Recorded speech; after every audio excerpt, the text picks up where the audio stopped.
Thanks so much to you, Aubrey, and all of our development and alumni relations and events team staff. I think who we have with us is not only Aubrey, but also Ben, Raina, Vimalin, Carolyn, Jackie, Jessica, and Leah, and also a special honorary guest, a former development team member, Patrick, who's here with little Ben, as well as Sarah. So this is a real treat. You know, most schools don't have their former development staff coming back as alumni, but you know that tells you a lot about the loyalty that people have to this School of Public Health. It's a thrill to see you guys with us. So we're going to be tonight giving out the 950 awards. I have to say this is one of my favorite annual events here at the School of Public Health. First and foremost, thanks to all of you who are here in support of our programs, our award recipients, our students, our alumni. We began this process in 2017 as a celebration of our Milken Institute School of Public Health community, and have since honored dozens of remarkable alumni for their contributions to our community and our world. Many past award recipients are with us here this evening, and I hope I have a list of all of them. I think Nisha Sakstev from 2018, Deneen Richmond from 2018, Clark Hagan from 2020. I didn't see Clark yet though, maybe not. And Rex Holloway, who received this distinction at last year's ceremony. Hello, Rex. We did say hi. I'm thrilled to see all of you here and happy to be able to welcome new members to this distinguished group. The 950 Awards is aptly named after the address for our building. Maybe that might help some of you when you're trying to put that into ways. But the award recognizes and lifts up alumni who represent the school's core values. The alumni we're honoring tonight are creating change in our world and reflect the diversity, imagination, power, and promise of our alumni. Our alumni community is remarkable, with more than 14,000 alumni spread across 50 states, the District of Columbia, Puerto Rico, Guam, American Samoa, and the U.S. Virgin Islands, as well as 48 countries.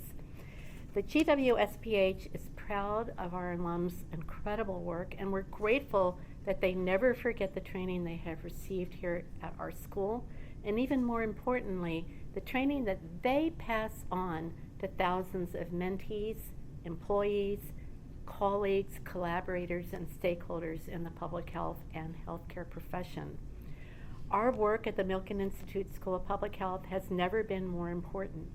From training our public health and healthcare workforce to cutting-edge research, we are advancing public health at the local, national, and global level. I am consistently impressed by how we as public health professionals show up for each other, our friends, families, colleagues, and communities. That's why I'm so happy to have all of you gathered here tonight to honor these 4 brilliant alumni who have demonstrated through their service to our school and the significant strides they've made in their careers, the impact that we can all make in public health. So, without further ado, our 7th annual 950 alumni awardees are, drumroll, Ricky D. Allen, MHA 2000, Keri Apostle, MPH 2010, Steve Friedman, MHA 95, and CAPT Christopher Jones, DrPH 2019. So let's begin with a presentation of the awards and our honorees to provide a few remarks. And kind of the way we'll do this is I will introduce the awardees, present them with their awards, and then they will each have a few words to say. So, to begin, Dr. Ricky D. Allen is a colleague and a professorial lecturer here at the School of Public Health. Dr. Allen teaches leadership and ethics to the Executive Masters of Health Administration students and has been teaching in the program since its very inception. His course on leadership is a favorite of our students and focuses on authentic, empathetic, and purpose-driven leadership. His workforce diversity interests are focused on examining structural and interpersonal impediments to transforming healthcare organizations into workplaces that proactively establish themselves as a place that places diversity, equity, and inclusion as among their highest priorities. As a practicing professional, he has more than 35 years of military and civil service. Ricky recently retired from government service and served as the hearing office director in the Department of Health and Human Services Office of Medicare Hearings and Appeals. He served as the Defense Health Agency in the TRICARE Health Plan and Market Integration Division as a business operations specialist, responsible for purchase care oversight at Army, Navy, and Air Force medical treatment facilities in the Northeast, including the National Capital Region and Tidewater. Dr. Allen is the immediate past president of the George Washington University Master of Healthcare Administration Alumni Association and is a fellow of the American College of Healthcare Executives. He received his MHA from the GW School of Public Health in 2000. Thank you, Dr. Allen, for your leadership, your courage, your commitment, and your service to our country as well as our school. So I am thrilled to present Dr. Ricky Allen with the 950 Award.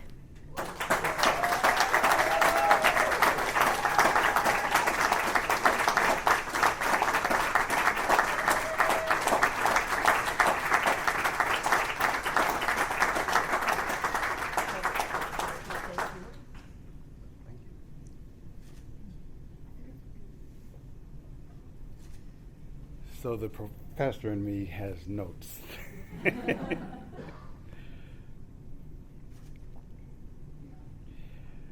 Thank you, Dean Oman.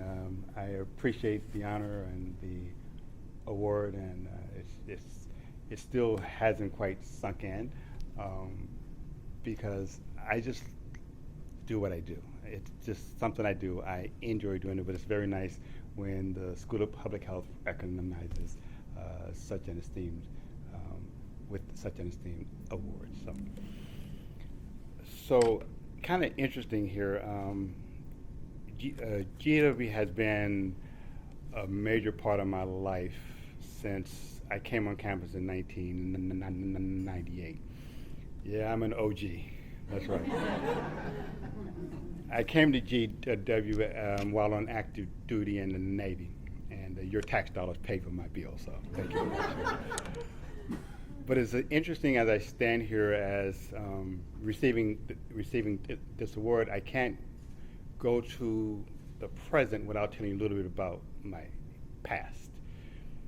I shouldn't be standing here based on my past. So I tell my students, don't get it twisted. Don't let this suit fool you. I'm actually from LA.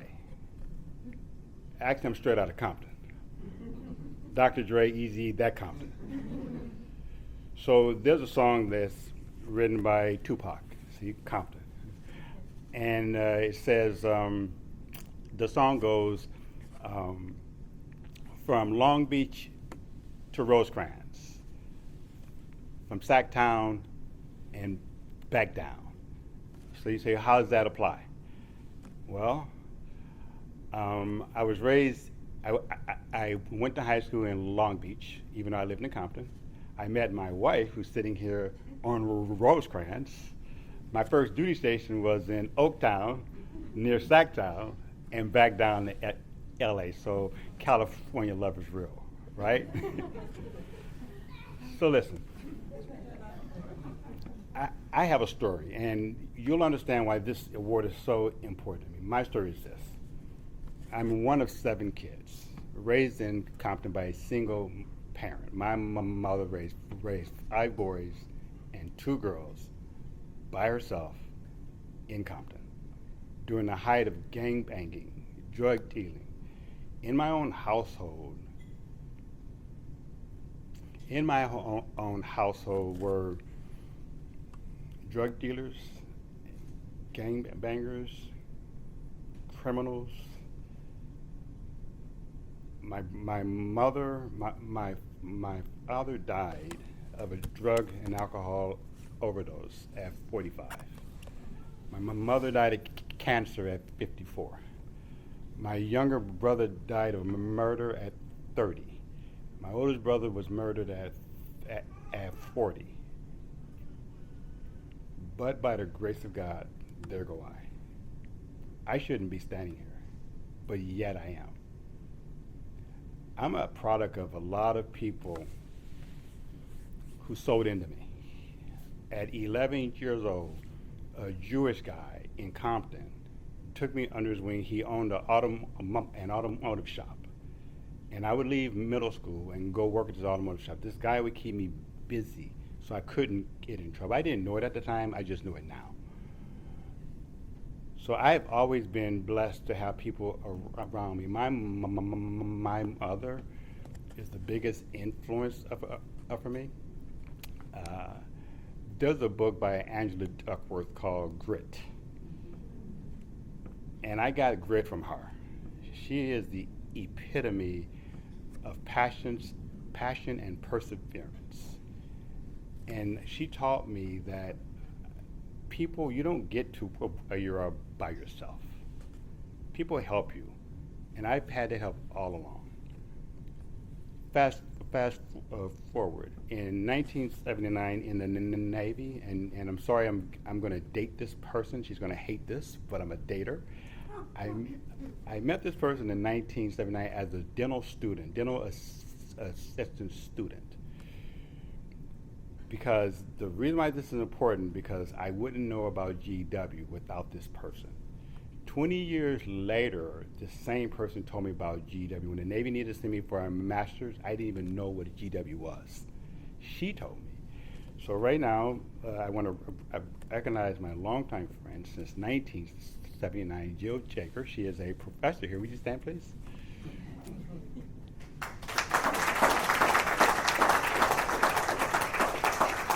I know about Jill Jager. I know about George Washington University because I had some hard parental decisions to make. And the Navy wanted to send me to Baylor in San Antonio. I had a 13-year-old son. I'm not going to Baylor. This kid is going to jail. I need to be here. And so Jill told me about here, and I said, cool, I'll check it out. So I'm here at GW because of Jill. But in 1998, when I came on campus, I was immediately welcomed to campus by the inaugural Dean of School of Public Health, Dean Richard Alfie. I was admitted to the program. Some of you may know Professor Don Good. That's how I got here. But when I got here, I immediately became the president of the Student Association, the residential president. Because of that, I sat at the table with the Alumni Association, which I came here for, and I met Stan Group. Stan Group traveled here from Los Angeles, California to be here. Stan, you stand up.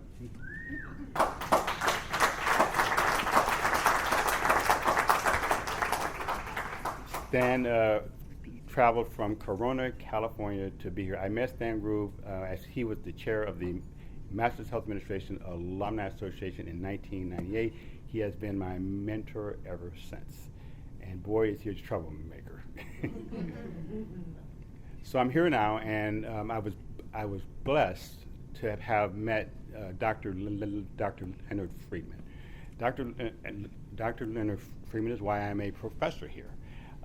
He came on campus and he took an audacious chance and started an executive master's program here in the School of Public Health. And he approached me and said, hey, would you like to teach it? Because he had seen me on campus the entire time. When I graduated in the year 2000, I have never disconnected from GW. I've never not been involved. I've always had my hands into something. So right now, the reason why you're standing here, seeing me stand here, and in my bio, everything talking about teaching, Dr. Leonard Friedman, if you will stand up and let us recognize you.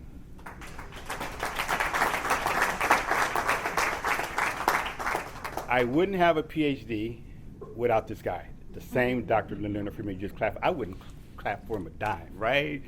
Because when I was ready to give up, it was Dr. Leonard Friedman that put his boot up. Yeah, y'all know what I'm saying, right? I was done, but Dr. Friedman is the reason why I have a PhD. I got into the program. I did all the work, and it's a hard journey. And I thank Dr. Friedman for it. So how does that apply to this award? People have helped me all the time. I cannot help but give back to students.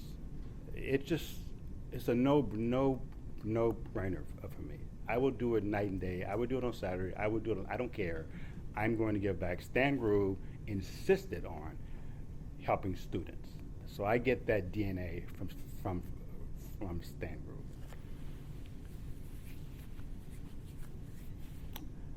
All this stuff I said wouldn't even be possible. So my ride or die is my wife, Michelle. Stand up.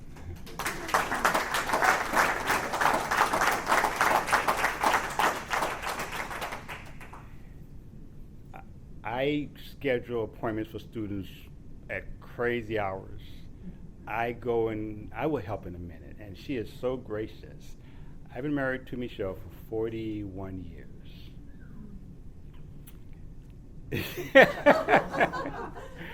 And I just want to recognize you in front of all these people, because you wouldn't know me at all without this wonderful lady who has supported me for all these years. And she's gracious, and she's lovely, and she is my partner in crime, and she's straight out of Compton too. So we give her a clap for my wife. Thank you so much for this award, Dr. Goldman, and I appreciate it. Thank you. And thanks so much to you, Ricky, and to all of those who are here, Jillian and Michelle and Stan and Len, standing up in support and reminding us that, this is an amazing individual achievement of Dr. Allen's, but how important our whole community is in supporting us. Thank you so much for that, Ricky. So, our next award recipient is Keri Apostle, who's Director of the Policy and Data Analytics Group at the Centers for Medicare and Medicaid Services at the U.S. Department of Health and Human Services. For more than 15 years, Keri has led teams in healthcare research and analysis with particular expertise in Medicare, Medicaid, and marketplace programs. In her current role, she leads her team in evaluating large healthcare programs and providing data research and insights to senior policymakers in order to enable better healthcare decision making. Keri also leads CMS's efforts to foster data transparency by enabling better access to healthcare data for external stakeholders in the general public. Previously, she worked at Health Research and Analysis as an analyst and primarily focused on reporting enrollment data for the World Trade Center Health Program. Keri graduated with her MPH in 2010. Thank you, Keri, for your remarkable work to improve health outcomes through data and policy. You are living the mission of the MPH department, and I am grateful for your friendship and your loyalty to our school. Keri, thank you.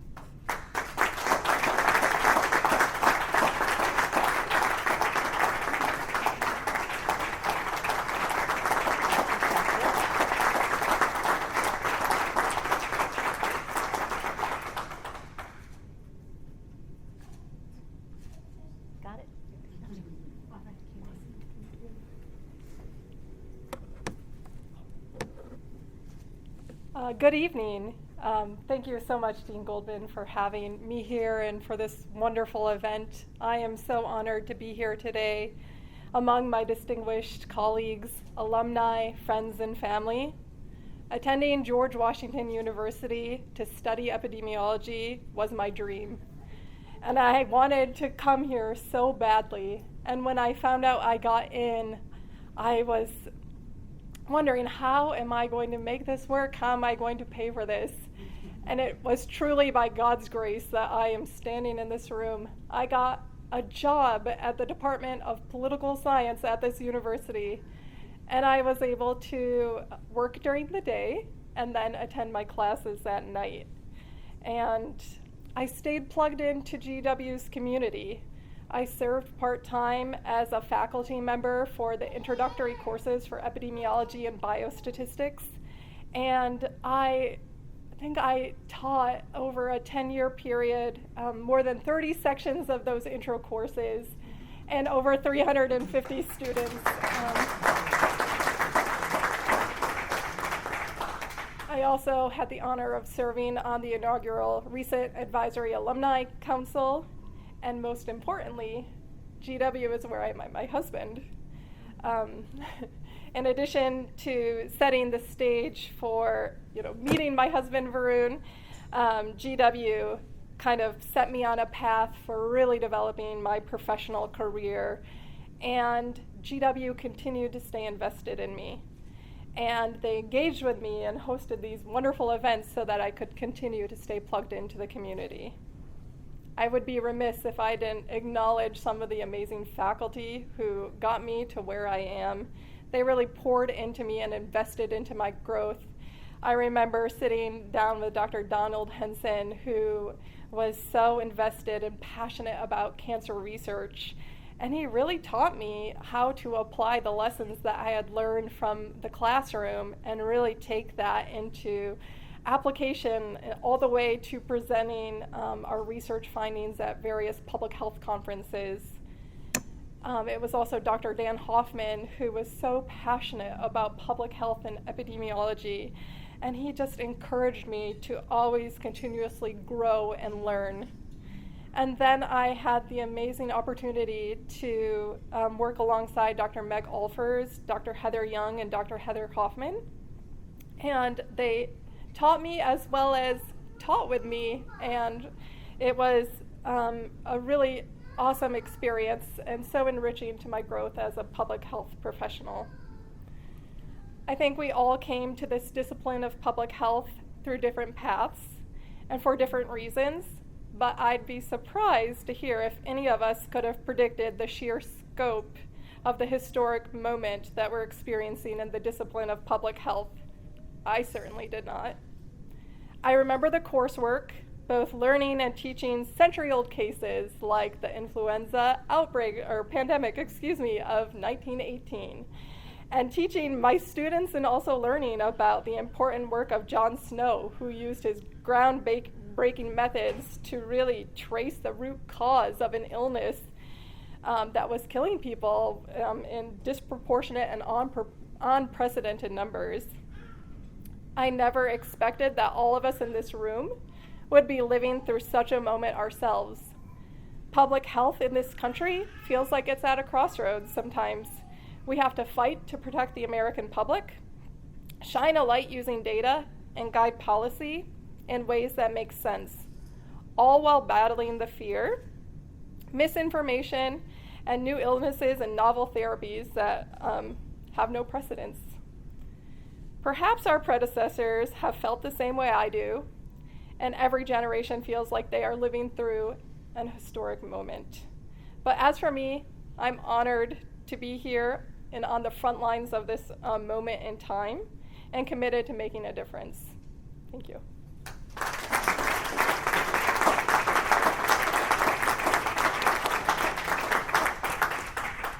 Thank you so much, Keri, and a good reminder that, like John Snow, we need to take the handle off the pump, but maybe now it's the pump that's spewing all the misinformation that's hurting people, right?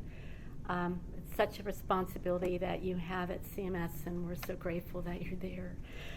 My next person to announce is the third award recipient, Steve Friedman. He has worked at the National Cancer Institute Division of Cancer Control and Population Sciences since 2015. The Surveillance Epidemiology and End Results Project, which most of us just simply know as SEER. SEER is the gold standard for national cancer surveillance. It is funded and led by the National Cancer Institute. Steve joined the NCI in 2004, first as a contractor, and then in November 2005 as deputy head. Steve is a survivor of testicular cancer since 1995. In 2003, he was selected as one of 28 cyclists to ride across the country to raise awareness for cancer clinical trials in the inaugural Tour of Hope. Mr. Friedman served as founding director for the Association for the Accreditation of Human Research Protection Programs and is the past president of the board for the Almond Cancer Fund for Young Adults. He is the recipient of multiple NIH Merit Awards and an NIH Director's Award. Steve completed his MHA in 2005 and is married to a fellow GW alumni. Steve, we're proud of your leadership, your expert management and support of public health research and services, but also your generosity in sharing your personal story with the rest of the world in service of bringing people into clinical trials. It is just so important. Thank you for your long career in cancer research and the commitment you've made to patients and survivors worldwide. I am awed by your work and your passion for that work. Steve.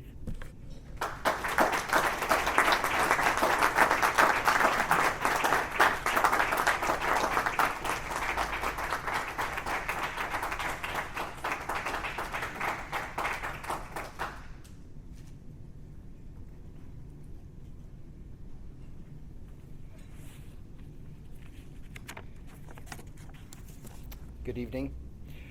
We are certainly living in interesting times. First, I'd like to congratulate my fellow awardees. I attended GW here as a graduate, an undergraduate student, coming down from Brooklyn, New York in 1985, and then worked for a few years and joined GW as an MHA student in the School of Public Health. Part of the appeal of coming to GW was its proximity to the seat of the federal government. The ability to attend events around DC to learn about health policy during the mid-1990s when Hillary Clinton was the First Lady and working on universal health care was one example of the type of benefit of going to school here. The 4 awardees tonight are all federal employees or retired, and we meet here just a few miles from where in a couple of days the government might actually be shutting down. Add in the challenges that students, teachers, and schools have previously faced and have since been exacerbated by the pandemic, along with the rise in anti-science rhetoric, and it makes one very appreciative for what GW has and continues to offer its students as one of the nation's leading academic, research, and medical institutions. At the crux of that remains the impact that educators can have on students. There are 2 educators whom I'd like to acknowledge as they've had a significant impact on me and a large part of the reason why I'm here today. First was Dr. Phyllis Langton, who is a professor of sociology here at GW. As an undergraduate, I was a sociology major, and I had many courses with Dr. Langton, and she was probably the most influential educator that I ever had during my time at GW. Her approach to teaching and ability to connect with students made her a very popular sociology professor. She was one of those tough but fair type educators, but she took the time to explain the whys behind a question or a problem. Dr. Langton was the professor who really clarified for me how to approach academics as a growth opportunity, and at the same time, my interactions with her helped me to develop a greater appreciation for the role educators play, as well as the immense commitment and effort it takes to be successful at it. Now, second, Don Good was already mentioned, so clearly, when you get mentioned once, that's great. When you get mentioned twice, that's pretty historic. So here we are talking about Don Good. And he was not just an educator during my time in this graduate program, but served as an academic advisor for me as well. And he was very adept at both roles. He was my advisor before he was my teacher, and I needed to work with him when I got diagnosed with cancer and needed to take a semester off from school back in 1995 while I was going through chemotherapy. He was incredibly supportive during this time and made a very challenging time much easier to navigate. When it came time to take his course, it was the last class in our graduate program. It was a case studies course. And it was tackling relevant healthcare topics, mostly. You see, at the time, there were just 2 tracks, acute care and long-term care. But several of us were working in managed healthcare. And it was developing into a very major aspect of the healthcare system. I approached Mr. Good near the end of that semester with my complaint about the lack of material around the significant force. He indicated that while he couldn't change the program curriculum, he could invite me to come in for a portion of the class the next semester and cover a case study on managed healthcare, lead the discussion, help grade papers, and get my feet wet as an educator. So for the next couple of years, I did that, and I really enjoyed the experience. However, family and work demands ended that experiment, but about 8 years ago, I connected with somebody else through MPH at GW and was able to join there as adjunct faculty for one class a semester. And over a 3-year period, I was working with colleagues on curriculum to be taught on an online platform, leading the class, reviewing assignments, and working with the students each semester. It was certainly an adjustment from the traditional models of learning, but we'd really come to rely on it when the pandemic hit. I truly enjoyed this experience, and I found myself channeling aspects of the teaching and communication styles from both Professor Langton and Mr. Good. I can only hope that at some level I've had some kind of positive impact on the students that have appeared on my screen, I can't say in my class, but appeared on my screen over the years. My thanks to Dr. Goldman, Dr. Friedman, and everybody else involved in making tonight such a wonderful event. Thank you so much, and have a great evening. Oh, I would be remiss if I didn't also thank my wife. It seems we have to do the spouse thing, right?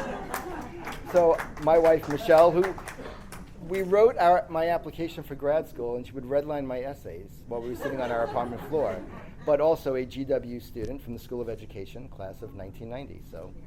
I'm sorry. Gosh. Engineering. That's what happens when I go off note here. Thank you so much, everybody.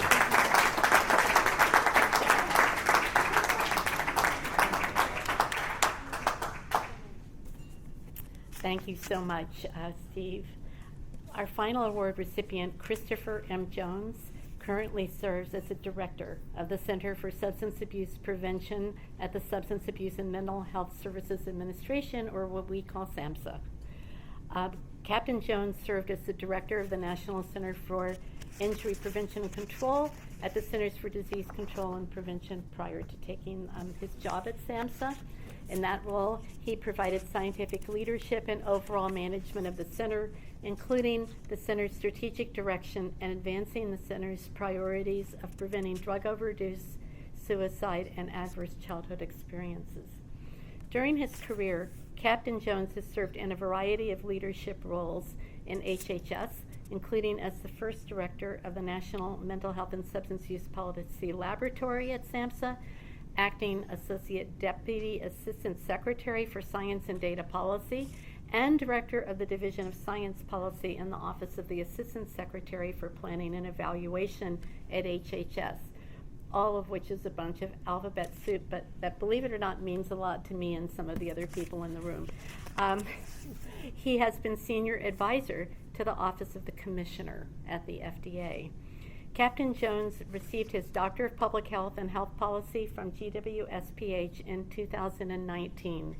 What I've noticed, Chris, looking at your record, Dr. Jones is somebody who, every time he moves into a position, people see his leadership ability and his talent, and they promote him up to another position, usually acting at the next level, and then he gets it, and then they move him to something else. This is somebody who is totally destined for leadership. I don't think our school can take credit for all of this, Chris, but we're going to anyway. So I thank you for your extraordinary leadership in our federal government, especially in the area of substance abuse and mental health, but also for your service to and your continued loyalty, not only to our country, but also our school. I'm thrilled to present Captain Jones with the 950 Award.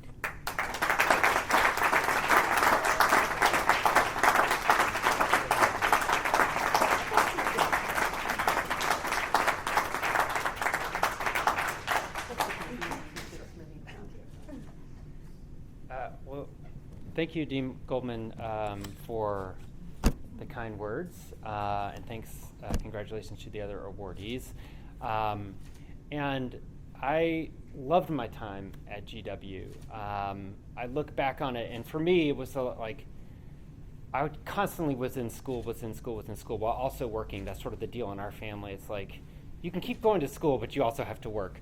And so as you get at higher levels of education, that's a challenging thing to do, to figure out where is a place where you can continue to pursue your education, but do it in a way that you can also have a demanding job. And GW was the perfect fit for me in the DrPH program, because I was here first at FDA and then at HHS, where I could, be in meetings and then come here to class and apply what I'm doing in my regular life to the work that I was, working on here at school.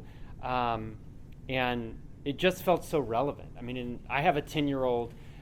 She was like 18 months when I started, which is like, God, I'm getting old.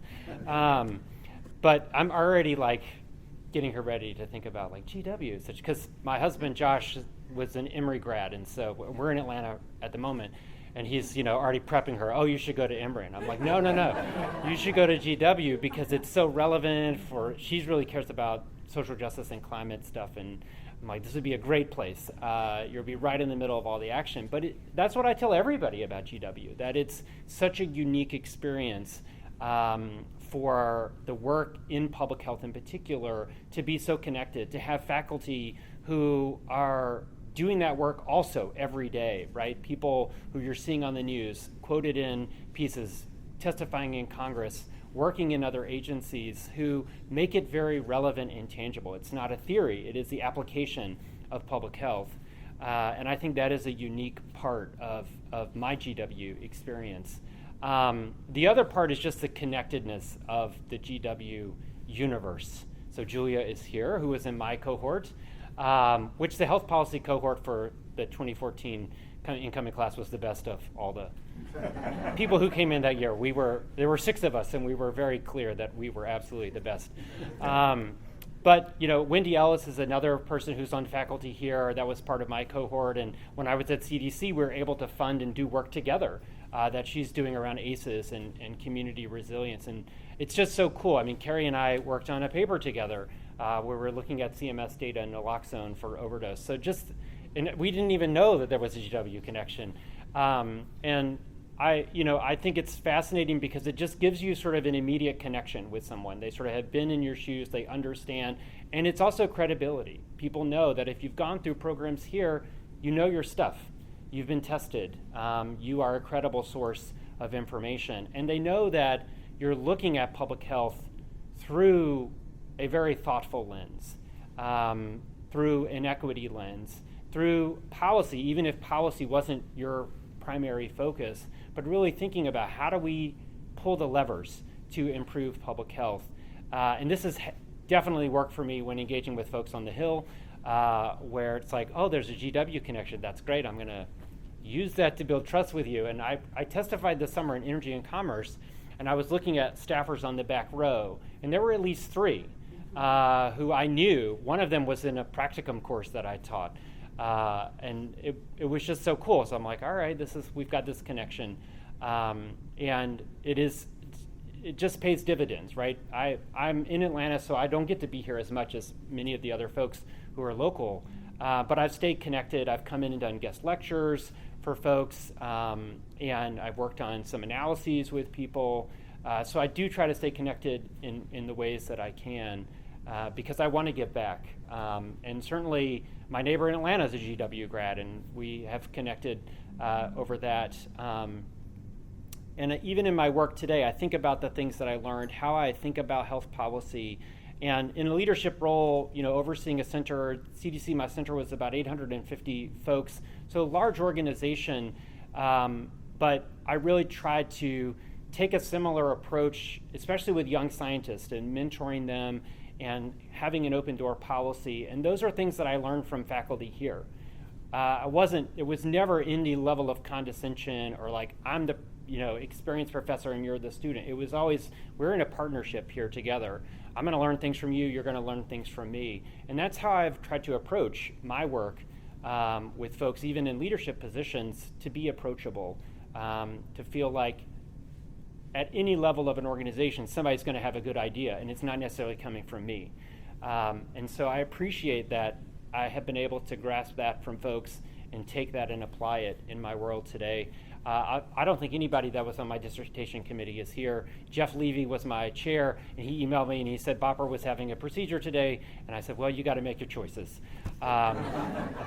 And clearly I was not it. No, totally understandable. But Jean did teach us in a public health leadership course, and for me, being a public health service officer, it was great to see Jean, in that, knowing in that prior role as a PHS officer and transitioning and sort of continuing to carry the passion of public health that public health service officers have in their regular job, but then educating the next generation of folks. And so it was great to see that and inspiring for me as a PHS officer. And my husband is not here because he's in Atlanta with CJ, our daughter, but I should thank him because he told me in all future promotion ceremonies or awards that I get is a requirement for me to thank him because he was at home with an 18-month-old while I was here many nights a week, and certainly on the weekends when I'm like, I don't know when I'm going to do my dissertation, but I gotta take Saturday to go do this. Good luck. I have to thank him for giving me that flexibility, and to my daughter as well, just for not holding a grudge that there were times where I wasn't there or I couldn't be the parent in that moment because I was cordoned off in a closet doing qualitative interviews with people on the West Coast, which was my dissertation experience. So I'm incredibly grateful for all that GW has given to me, and I hope that I can continue to give back in similar ways and continue to engage with the community. And thanks again for the opportunity to be here and for the award. Thank you.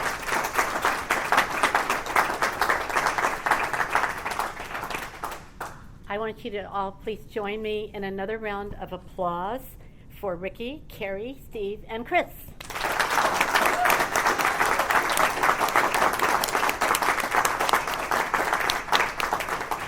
Our school is so proud of all that you have done to contribute to the world and that you are going to be continuing to do in your careers. And I'm confident that the four of you inspire and motivate all of us here tonight. I hope that each of you are equally inspired to continue to strive to make revolutionary change. That's the new thing. We are now the revolutionaries. For those who missed that memo, revolutionary change at a local, national, or global level. Thank you all for joining us tonight. I should mention that we do have a couple of events here tomorrow for those who are in town and are interested, and particularly between 11 and 1. Two of our faculty are giving what will be very, very interesting talks. One, Ramin Asghari on humanitarian assistance and the work that we do in global health in that area, and the other, Susan Annenberg, on climate and health. Both very timely issues given what's going on in the world today, right? But thank you all, and please join us for our continued celebration. Thank you.